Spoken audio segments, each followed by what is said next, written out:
யோ கடைக்காரரே, சின்ன பிள்ளைய கடைக்கு அனுப்புனா நீ 5 ரூபாய்க்கு கொத்தமல்லி கொடுத்து விட்டுருக்கியா? உனக்கு கொத்தமல்லி ரேட்டு 5 ரூபாயா? இப்படிதான் நீ எல்லாரையும் ஏமாத்திட்டு இருக்கியா? அட என்னம்மா, காலையில இருந்து பெரிய வம்பா போச்சு. ஒரு 5 ரூபாய் கொத்தமல்லி வாங்கிட்டு அதை சமைச்சு சாப்பிட துப்பு இல்ல.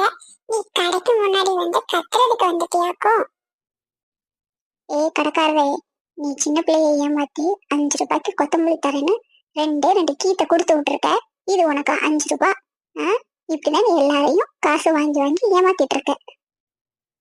ஐயே சி, என்ன பெரிய வம்பா போச்சு. பொம்பளையா நீ? பொம்பளை மாதிரியா பேசுற?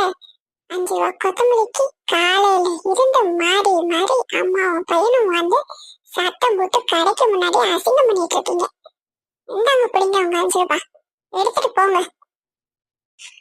அந்த பையன் இருக்கணும். சும்மா 5